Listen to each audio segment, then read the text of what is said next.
Le sport, c'est une des premières expositions pour un pays, pour une région. On parle de nos ressources minières, pétrolières, etc. Mais les ressources humaines du Congo, c'est notre plus grande richesse. Au niveau des produits, en termes d'intellectuels, les sportifs. Porté par une passion profonde pour le football, Igo Kasuku a fondé l'Académie GOL avec l'ambition d'identifier et de former le jeune talent de la République démocratique du Congo, en mettant particulièrement l'accent sur la ville de Goma, au Nord Kivu. Son engagement va au-delà du sport. Il s'agit de créer des opportunités et de redonner à sa communauté en offrant aux jeunes de 8 à 18 ans un cadre propice à la réalisation de leurs rêves. En fait, le football, il ne faut pas le voir comme le ballon sur le terrain. Par exemple, Paris aujourd'hui a autant de finances qui rentrent dans ses caisses. C'est parce qu'à un moment donné, l'État français a misé sur le football au niveau diplomatique. Est-ce que vous pouvez nous parler de votre parcours en tant que footballeur professionnel? J'ai commencé d'abord en Belgique à l'âge de 10 ans. J'ai joué dans des petits clubs amateurs. Ensuite, à 14 ans, je me suis fait remarquer. Je suis allé en France, à Lille. J'ai fait une demi-saison là-bas. Ensuite, je suis parti en Italie pour jouer au Genoa pendant 1 an et demi. Et donc, ça a été vraiment à partir de 14 ans. Déjà, j'étais parti à l'étranger, mais aussi, c'est à ce moment-là que j'ai été confronté au haut niveau et que j'ai commencé à comprendre ce que c'était devenir professionnel. Par la suite, je suis revenu en Belgique, j'ai joué en première division au FC Dender. Et ensuite, j'ai connu pendant ma saison là-bas l'équipe nationale, les U20. J'avais été convoqué par Chibassou à cette époque-là. Donc voilà, mon parcours professionnel, ça a été des voyages, beaucoup d'apprentissage, être loin de la famille, devoir grandir plus vite aussi, parce que quand on est seul, confronté à des choix, on grandit très vite. Donc voilà, c'était un petit peu ça.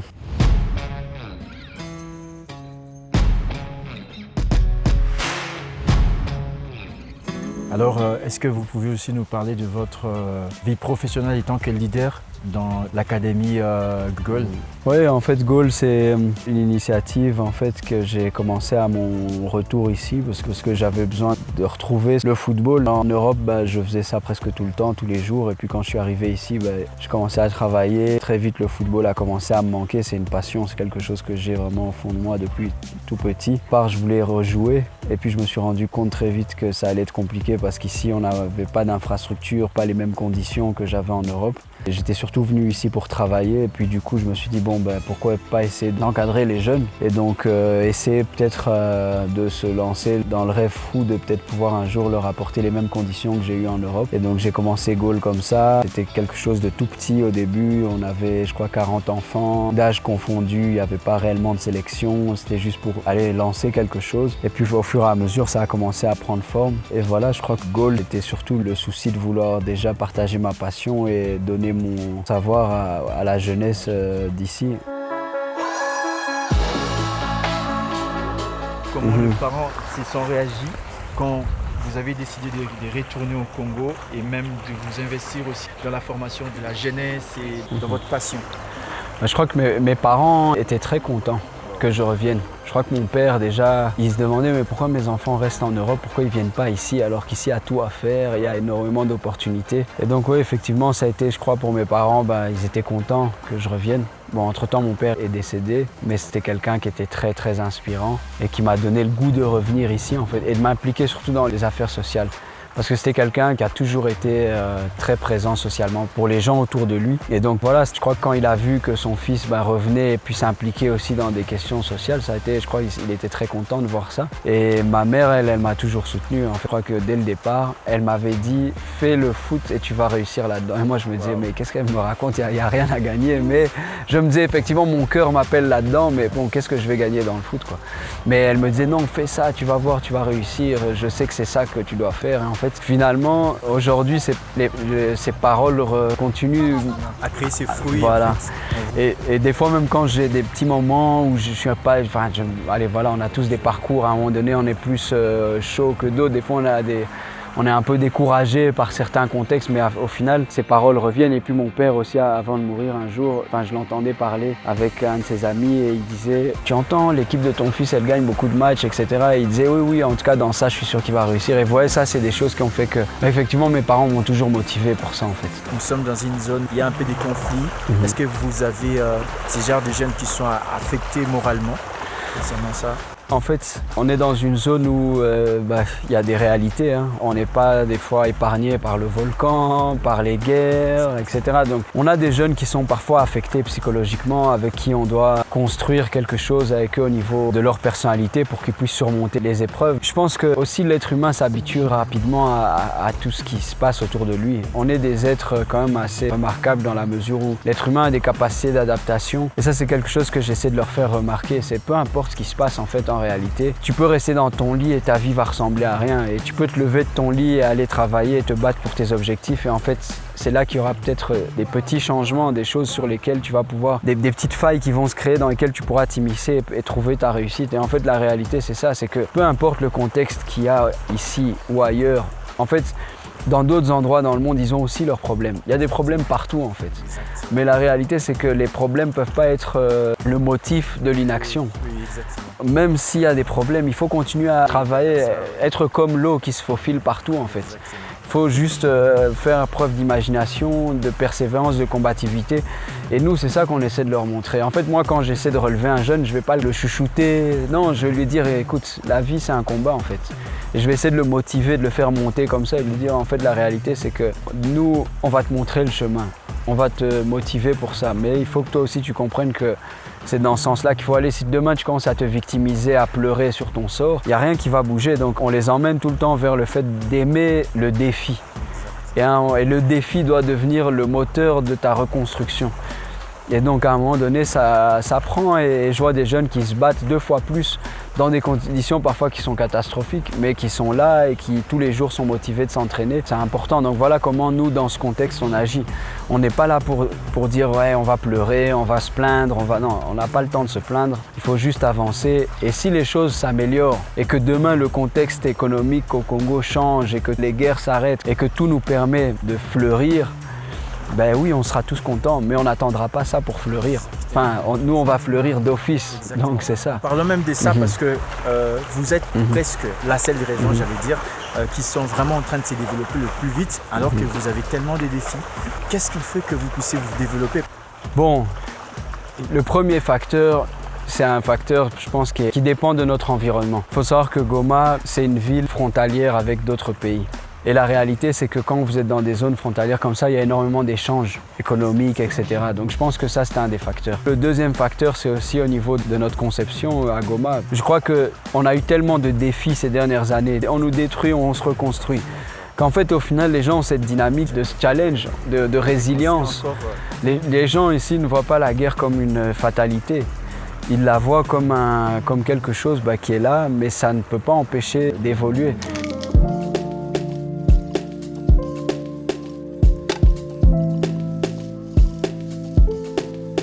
Oui, en fait, on a un programme qui s'appelle Kusoma, qui peut être traduit comme lire ou étudier. Et ce programme Kusoma, c'est un programme qui nous permet d'encadrer les jeunes et de leur transmettre certaines compétences, enfin leur enseigner certaines compétences, comme la lecture, l'expression orale, l'aide aux devoirs, et aussi l'apprentissage de l'anglais. C'est pas encore, disons qu'on a aussi des ateliers culturels et donc voilà, je crois que c'est un petit peu aujourd'hui le plus gros problème qu'on a, mais quand même il y a régulièrement 2 à 3 fois par mois quand même des activités qui se passent au sein du programme Kusoma. On a quand même pas mal de jeunes qui participent, que ce soit des jeunes de Gaulle ou même des jeunes qui ne sont pas de Gaulle, il y a des jeunes filles, etc. Donc, c'est assez inclusif. On aimerait absolument développer maintenant de plus en plus le programme de cours d'anglais parce que comme on s'ouvre à l'international et qu'on commence à avoir des joueurs qui sont sollicités partout, dans la plupart des vestiaires maintenant c'est l'anglais qui prime parce qu'il y a tellement de joueurs qui viennent de partout dans le monde. Et donc l'anglais réunit un petit peu tout le monde. Donc là c'est comme ça qu'on a décidé dernièrement d'accélérer la mise en place du programme d'anglais, des cours d'anglais, parce que comme on a reçu des sollicitations dernièrement avec la future Pro League de joueurs, de clubs étrangers où il n'y a que l'anglais qui pourra servir à ces jeunes, on a dit ok, on va lancer le plus vite possible. Et donc voilà, maintenant on est dans ça. On aurait dû commencer la semaine dernière, mais avec les événements qu'il y a eu, la roquette qu'on a eue au stade, on a... Alors par rapport à l'académie, est-ce que c'est payant pour les autres ou c'est gratuitement pour tout le monde? En fait, on essaie de créer un système économique qui puisse nous rendre viables. Parce que vous savez, le plus grand problème dans ce genre d'académie, c'est qu'on n'a pas beaucoup de subsides. Et qu'à un moment donné, il faut quand même pouvoir faire vivre le projet à travers ses ressources humaines, le matériel et les endroits qu'on loue. Et donc finalement, oui, on est obligé de faire payer. Donc il y a certains jeunes qui payent, qui ont les moyens, qui ont la bonne foi aussi de payer, parce que la réalité c'est que le talent, parfois le talent il a $0 en poche. Mais par contre, il y a des jeunes qui vivent dans des meilleures conditions que d'autres. Donc à ceux-là, on leur demande de payer une cotisation.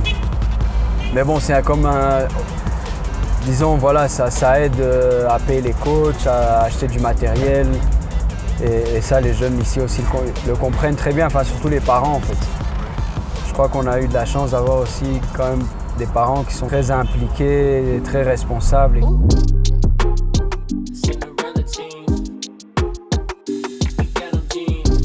Donc ici maintenant actuellement nous sommes où? On est au stade de l'Unité de Goma. Voilà, c'est ici qu'il y a le stade national dans lequel se disputent toutes les compétitions. Linafoot, Ligue 1, Ligue 2, le championnat local de Goma, première et deuxième division. C'est le stade que je gère.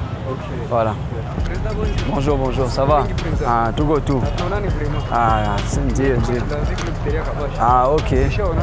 Ah, ok. Ah ben, merci. Ah, ok. Ça. Merci mon frère. Ça. Ah. Kuyata lundi. Oui, Kuyata lundi pour entraînement. Donc actuellement nous sommes dans le terrain de foot ici à Goma. C'est le terrain principal où se déroulent plusieurs championnats national de Ligue 1 je pense. Ligue 1 aussi. Ligue 1, il y a... C'est le stade principal actuellement de Goma. Ok. Donc il y a des championnats internationaux qui se jouent aussi ici ou c'est pas encore... Avec la future Pro League, oui, c'était le cas. Ok. Parfois il y a des matchs amicaux internationaux, c'est déjà arrivé. Ah, c'est ce que vous avez dit, il y a le volcan à côté de nous. Ouais. C'est beau. Waouh.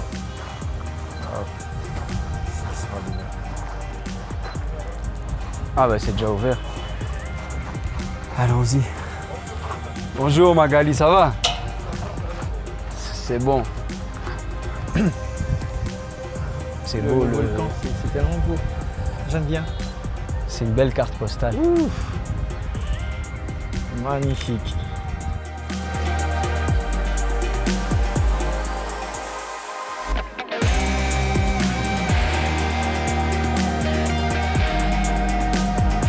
Alors concernant le financement du projet, est-ce que vous envisagez qu'il y ait des partenariats, qu'il y ait des gens qui veulent en financer vos projets? Est-ce que cela est possible dans l'académie?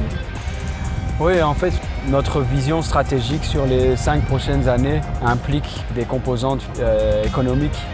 Et je pense qu'en fait, le football, beaucoup de gens perdent de ça de vue ici au Congo surtout. Mais le football, je tiens à le rappeler, c'est un des seuls business dans le monde, si on peut l'appeler comme ça, qui ne tombe jamais. En fait, le football ne fait que monter. Quand vous regardez le prix des transferts, il y a quelques années, bon, si on part 30 ans en arrière, quand on achetait un joueur 2 millions de dollars, j'en disais 2 millions de dollars. Mais c'est incroyable, comment on peut payer un être humain cette fortune, etc. Et puis on est passé à 10 millions. À 10 millions, tout le monde disait mais c'est impossible, comment ça se fait? Et puis on est passé jusqu'à des caps 200 millions, presque 300. Aujourd'hui, on parle de Lamine Yamal, le joueur du FC Barcelone, qui sera à $1 milliard. Je vous dis ça pourquoi? Parce qu'en fait, il y a un réel intérêt de miser dans le sport. On parle de nos ressources minières, pétrolières, etc. Mais les ressources humaines du Congo, c'est notre plus grande richesse. Au niveau de ce qu'elle produit en termes d'intellectuels, les sportifs, Dieu a tout donné physiquement aux Congolais. Le Congolais est un être fort physiquement, d'une densité musculaire exceptionnelle. En termes d'athlètes,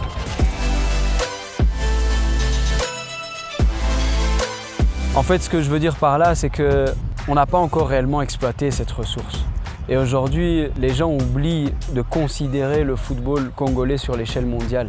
À partir du moment où on fera des investissements sérieux dans notre sport et qu'on aura mis en place des politiques dynamiques par rapport à la question de la gestion sportive, je pense que d'ailleurs on est sur le bon chemin parce que quand vous voyez l'équipe nationale aujourd'hui, elle nous donne le sourire parce qu'il y a quelque chose qui a été fait dans ce sens-là.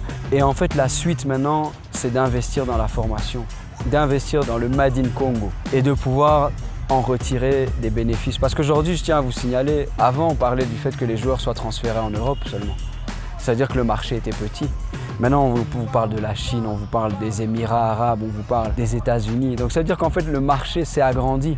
Je pense que le football est devenu aussi l'un des piliers pour le tourisme. Bien sûr. En fait, quand vous mettez les choses dans ce contexte-là, vous comprenez l'importance du football, même socialement. Les pays où l'équipe va bien, la population quand même est dans une dynamique où les gens sont fiers. Là, c'est la fierté en fait. Le sport, c'est une des premières, comme vous le dites, expositions pour un pays, pour une région. Vous voyez par exemple Jonathan Kuminga qui est en NBA aujourd'hui, ça fait notre fierté ici à Goma. Et donc, en réalité, l'aspect sportif, même pour une marque, quand vous sponsorisez une équipe, vous êtes dans le domaine sportif, mais ça donne une image jeune, dynamique, forte. En fait, toutes les valeurs que reprend le sport, tout l'enthousiasme, toute la passion qu'il y a derrière le sport, vient s'imprégner de tout ça. Et en fait, aujourd'hui, je pense que si on fait un investissement sérieux sur les 5 prochaines années, on aura des fruits de tout ça. Moi, je vois le modèle économique que j'ai mis en place et aujourd'hui, je vois que chaque année, parfois même avant que les délais soient écoulés, on a déjà passé un cap et on voit qu'effectivement, ça marche. Déjà à notre niveau, avec le peu de moyens qu'on a, on a réussi à dynamiser économiquement. Ça ne nous permet pas de dire qu'aujourd'hui, on peut vivre allègrement de tout ça, mais par contre, on voit déjà l'impact au niveau financier.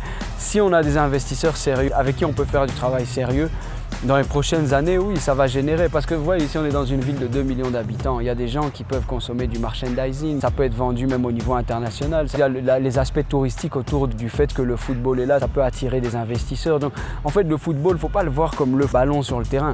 Je vais vous donner un bête exemple. Paris, aujourd'hui, a autant de finances qui rentrent dans ses caisses. C'est parce qu'à un moment donné, l'État français a misé sur le football au niveau diplomatique et a fait en sorte que Paris aujourd'hui, ça appartient aux Qataris. Mais derrière tout ça, ça a permis à Paris de se développer d'une autre manière. Exactement. Partout. Aujourd'hui, la marque Paris, elle est vendue en Afrique, en Asie, etc., etc. Et en fait, ce que je veux dire, c'est qu'il faut reconsidérer notre manière de voir le football. Et c'est à partir de là que si le Congo prend ce pli-là, comme Samuel Eto'o l'avait dit, je suis sûr qu'on sera le premier pays africain à gagner une Coupe du Monde parce que le potentiel humain au Congo est exceptionnel. Je vous le dis, je suis dans le sport, je recrute, je vais parfois dans d'autres pays. On a des joueurs ici qui sont bâtis pour le sport. Ils ont des atouts physiques qu'on n'a pas ailleurs. En fait, il y a tellement d'atouts ici que voilà, il faut à un moment donné se donner les chances d'évoluer parce que c'est pas une perte de temps. Il y a réellement quelque chose à faire ici et il y a une place qu'il faut qu'on retrouve au niveau de notre football sur l'échiquier mondial. Exactement. On a besoin de ça en tant que Congolais, on est des amoureux du football. On a envie, à un moment donné, de pouvoir faire rayonner notre pays sur le continent et sur l'échiquier mondial. C'est ça le rêve. Il ne faut pas oublier qu'on est le premier pays d'Afrique à avoir participé à une Coupe du Monde et que dans le cœur des Congolais, c'est toujours resté. Voilà, on est une nation de football. Oui. Et pour compléter tout ce que je dis là, vous savez, il ne faut pas attendre que tout soit rose pour commencer à faire quelque chose ici au Congo. D'ailleurs, aujourd'hui, les gens qui ont émergé au Congo, ce sont des gens qui sont restés dans la difficulté malgré tout ce qui s'est passé. Ils sont restés ici et aujourd'hui, ils ont émergé et leur ténacité, leur résilience leur a donné raison. Oui. Et en réalité, le Congo, c'est un pays où il faut s'adapter. Je pense que, comme je l'ai toujours dit, il y a un mariage entre les gens qui veulent nous approcher, que ce soit des investisseurs externes ou dans le Congo. Il y a un mariage toujours à faire. Le contexte de Goma n'empêchera jamais rien d'évoluer parce que les gens ont décidé que ça ne serait pas une fatalité pour eux. En fait, c'est une réalité à laquelle on fait face, mais elle ne nous empêche pas d'évoluer. Et donc, je crois qu'à un moment donné, les gens qui s'adapteront au contexte seront ceux qui iront de l'avant. Parce que si vous attendez que tout soit bien, peut-être que vous attendrez toute votre vie et que vous ne ferez rien, en fait. Exactement. Alors que les opportunités sont là, il faut les saisir. Je pense qu'aujourd'hui, Gaulle, bon, en toute humilité, mais je pense que Gaulle est une opportunité à saisir parce qu'elle a réussi, après de nombreuses années, à montrer quand même certains indicateurs positifs. Je pense qu'il y a énormément de choses à travailler, mais justement, c'est pour ça qu'on a besoin de l'enrichissement, non seulement du savoir et des capacités d'autres personnes qui pourraient venir enrichir le projet à tous les niveaux, parce qu'on a beaucoup de progrès à faire. Oui. En parlant même de ça, c'est quoi la vision du golf comme un plan d'action des 5 ans, après 10 ans, après 20 ans?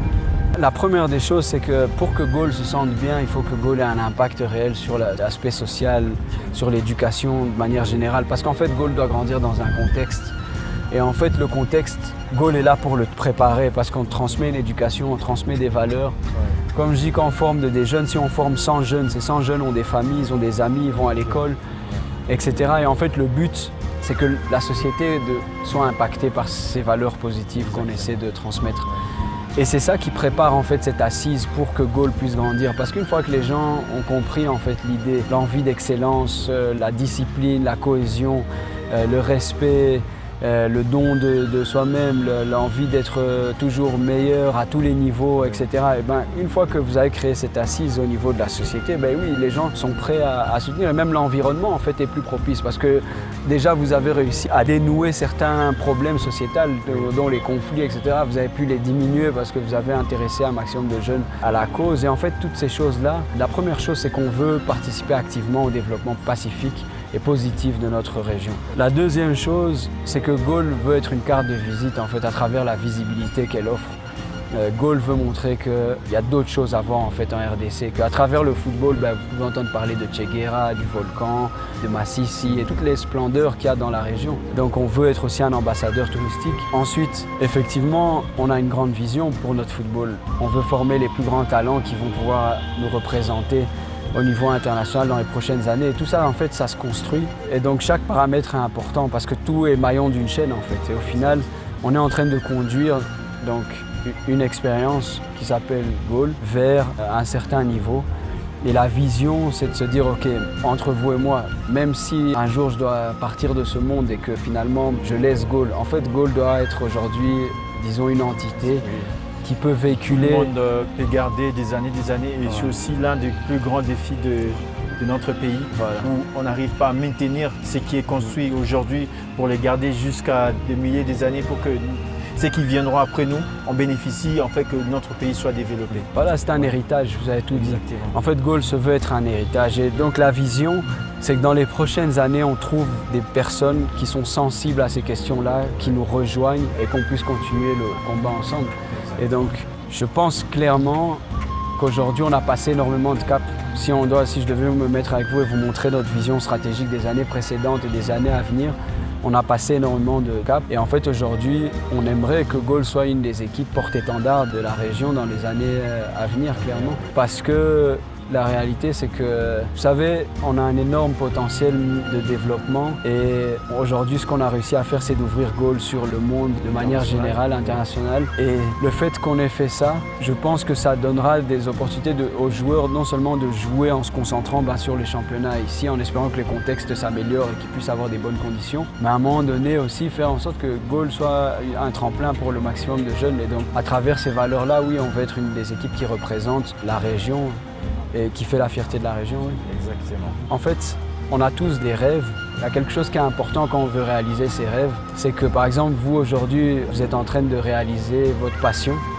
Et donc vous avez un rêve et une vision derrière. Et aujourd'hui, on s'est croisés à travers nos deux rêves. Et en fait, je pense que notre jeunesse, il faut qu'elle continue à rêver. Parce qu'en réalisant nos rêves ensemble, donc par exemple, moi, mon rêve aujourd'hui, c'est de voir des jeunes devenir professionnels et eux, c'est leur rêve. On continue à se battre pour que nous puissions faire quelque chose ensemble, pour que nous puissions arriver à nos rêves ensemble. Donc, toi, tu es dans ça, moi, je suis dans ça et on travaille ensemble. Exactement. Et en fait, c'est cette solidarité, cette cohésion qu'en tant que peuple congolais, il faut qu'on ait, de se dire, OK, on a des rêves communs. À un moment donné, mettons-nous ensemble pour qu'on puisse les réaliser ensemble. Et si on réalise cette vision, dans quelques années, on aura un très grand pays. Je suis heureux de partager avec vous ces parcours inspirants de Congolais et d'Africains qui réinventent l'histoire de notre continent. Si cette vidéo vous a touché, n'hésitez pas à commenter, à partager pour faire résonner ces histoires encore plus loin.